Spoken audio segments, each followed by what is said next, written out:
Hi guys and girls, welcome back to Parkitect here on Geekism Gaming. Today you'll see that I've chucked a couple of flat rides down. Basically, even though money doesn't really matter in this game at the moment, you can just go into the red as much as you like. My OCD was kicking off too much, so I added a couple of flat rides, a sort of gentle ride here with teacups, and I also put in a I don't know what it's called, uppy downy type thing, throws you up in the air and drops you down again.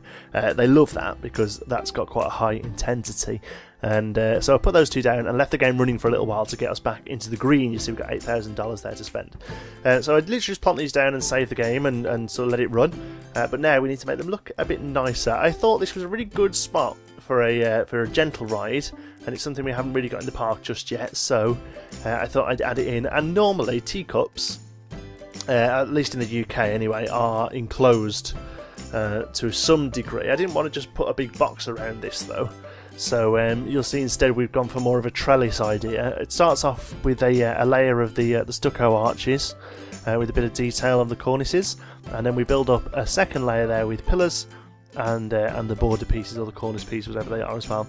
And I found a really sort of nice little design motif using the sort of curved corner pieces you'll see here. You can put them either side and you get a kind of like a petal type design. I think it turned out really nicely. I think maybe I've gone a little bit over the top here. Maybe as it stands there probably would have been enough, but instead I got a slightly darker colour and went in and added some more details. But I think maybe at this point it may have been enough, so I may go back and sort of pull it down a little bit, and then I'm just sort of filling in the curved corner pieces I've missed there. But overall I'm quite happy with that. And then we do a slight little entrance as well, just to bring the entrance into the pathway a little bit. All rides have entrances. I can't think of rides that just have a path that starts off. They always have these sort of little archways at least, I think, so that's easy to do. We add in a small little tower and some pillars. Again, it just gives us a bit of height, bit of variation to the area, and it just makes it a little bit more interesting, and like I say, a little bit more realistic, I think, as well, as it would be in a real park. I love this idea of using these archway side pieces to sort of embellish a wall, and I think it works really well. And using different colours, you can make it look very different styles, but still quite detailed.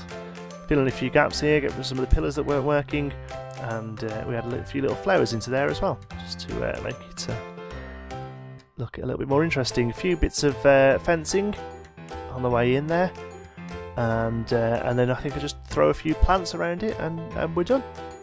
So yeah, quite happy with that. I think it looks quite nice, traditional. Like I said, maybe the roof's a little detailed, maybe a little too heavy. Might go back and knock that down, looking back at it now. Okay, so that's done. We're going to move over now to this tower, and I had the idea of keeping it as part of the castle that we built for Bastion last time. So what I'm going to do here is build the wall across, using these archways here to kind of make a bridge sort of technique over the water, and then carrying it over.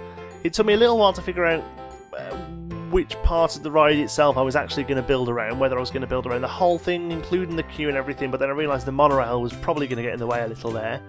So I end up just sort of boxing in the ride itself. I may need to go back and just sort of finish off the front of the queue though with a little tunnel. I just cut there because my father-in-law came to the door to pick up some bits, so I had to walk away there for a moment. I also had a little trouble trying to finish off this roof area as well. Obviously I wanted to sort of, neaten it up a little bit rather than just have it open, but unfortunately couldn't find any pieces that fit nicely into that, and I was worried that if I went any further in I'd start clipping and taking people's kneecaps off as they rode the ride. So we had a few decorations in there, and then we swap out a few of the wall pieces for window pieces just to give a bit of variation. And all around there as well. We have to remember that the monorail can see that, and then even ride the ride as well, just to make sure that we're not clipping ourselves.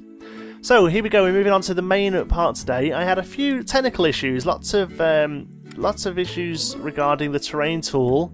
You'll see that error box keeps popping up quite a bit, and a couple of times I had to actually sort of quit the game and go back in again to get it to do what I wanted it to do. You'll see it happened again there, and it goes a little bit funky at times. And the same with this paint tool as well. I consider putting some snow on the top and change my mind. So we've gone for sort of stony tools. This is going to be it's actually going to be 2 rides on this mountain range. The first one that we're going to do today is a Runaway mine train. Now, there isn't actually a mine train in the game yet, so we use the wooden coaster.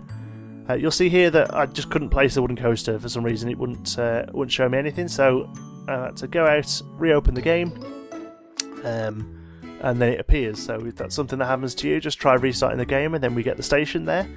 And so we start with a mine train style coaster, but it's not quite as intense as I'd like. Obviously, a mine train should be really sort of tight curves and whipping you around corners and being a little bit intense. But this is a wooden coaster, so it's a bit bigger, a bit sort of cumbersome to what we'd like. So I built it more in the sort of in between style of mine train and coaster. But here the main points are sort of curving drops and lots of what we call head choppers, which is sort of moments where it looks like you're going to lose your head because stuff's going over the top, and we accomplish that mostly with using the tunnel system here. So I thought it'd be cool to come back out, in and out a few times is basically the idea here, and you only really see it at the slower points. All the speed happens within the mountain. That's kind of the theme I've gone for here. We actually end up theming that curve there into something you'll see a little bit later on. So we do another drop into the mountain, and that stays completely underground. I have a little trouble with helixes here, trying to figure out where to go. End up coming back out to the left side here, and we have a nice long helix down. Had to cut away then again, I had a phone call. A long helix down that will decorate into a little sort of scenery area as well. And we go for another drop here, back inside I think. I do adjust the train a little bit to get rid of some of the funky tunnels that you'll see in a moment, but for the most part I wanted the drops to be inside. Here we have one outside that then goes into a tunnel, into a curve, I believe. Looks like not much is happening here. Oh, there we go. I'm just sort of getting rid of those lot of odd bits of tunnel, and then we go back in, which I'm kind of happy about. But again, I wanted the train. I don't really want to be able to see the tunnels. Is the idea really? I only want the tunnels to exist if we're really underground. Struggled here a little as I was kind of heading back to the station here. I wanted a nice sort of curving slope upwards, but it just couldn't quite make it there. You can see. So it took me a couple of goes to get the angles right on that to keep enough speed to get us back up to the station platform area, and then we do one last drop down, and then a nice sort of slope back up into the station, and we finish it off there. And again, not really happy about that tunnel there, so we adjust some of the terrain there to get rid of it. There we go, and a few other parts there, and obviously that big one there that isn't really underground. So really, as you can see now, the only tunnels we have are where it's entering or exiting the mountain, which is what we wanted, and we'll go through and adjust those tunnels later on as well. So here I wanted to go around while it was testing and have a look if there's any major red points. There aren't really, apart from maybe 1 or 2 on the drops, but overall it's quite nice. We have some nice air time, and then we're back up, and we had a problem here that because of that, I think it got stuck in this mode where you couldn't see anything but grey, so I just quit out and came back in again, and it was all fine again. So there you go, there's the ride up and running. The excitement's about 50, the intensity's very low again, but again that's an issue we're having with the rides at the moment. So the intensity's around sort of 15 to 20, and there's hardly any nausea, but you shouldn't really be getting nausea on a wooden coaster really. It's all just about airtime and nice curves. There's no sort of inversions or anything, so it shouldn't really be a problem. We managed to get a few trolleys on there, a few carts. We've got 3 I think running around, so we bring this out. I don't think that they can crash right now, so we haven't worried about block breaks or anything. Perhaps when they do implement cars crashing, we might have to go back and fix that. But again, really with these coasters, it's all about momentum, so as long as it gets up that first hill, it's going to get to the end, because everything else happens on momentum. So there's the point there really with that ride. So then we start building this out. Obviously it's a mine train, so we're going for sort of like a log cabin sort of look at the beginning here.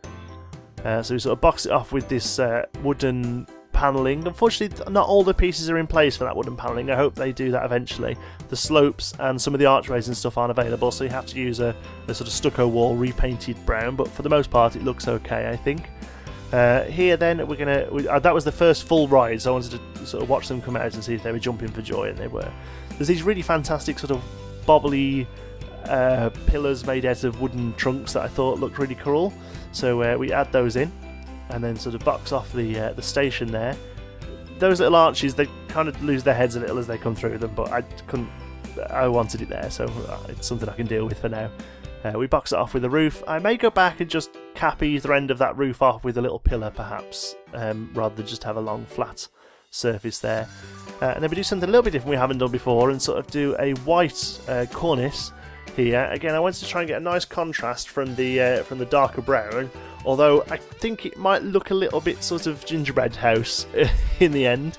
So I may go back and sort of lighten them up a little into more of a sort of a light brown as opposed to white, because I think it looks a little bit like Hansel and Gretel.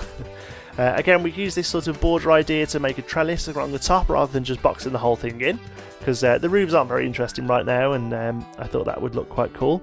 And then this area here, because it's actually after the first drop, but it comes up here quite nice and slowly and has a bit of a time, so I thought this would be a good place to pop in. This is the sort of area on a real ride that you would have some animatronics, you know, a couple of dwarves digging in the mine or something like that. Obviously there are no animatronics in the game just yet, so instead we sort of box it off with some mine-like scenery. Again, we're a little bit limited with the scenery right now, so lots of barrels again, we love those barrels, and some scaffolding just to make it look a little bit sort of mine shafty. And then down here I wanted another area that was sort of interesting to look at, so we build a little mine town, and that's what we're doing here with we just sort of box off a couple of buildings. These obviously aren't going to be used for anything, they're purely aesthetic, but we just sort of box these off with some of the wooden what's the word, sort of wooden panelling we've used before, and we make a little tower there, and box them off with some little gardens and some fences and this big water tower as well, and kind of make it look like a little sort of mining or farm town. And again, it's just an option to use some of the scenery that we've not used before. This water tower, obviously, and also we have these quite cool windmills.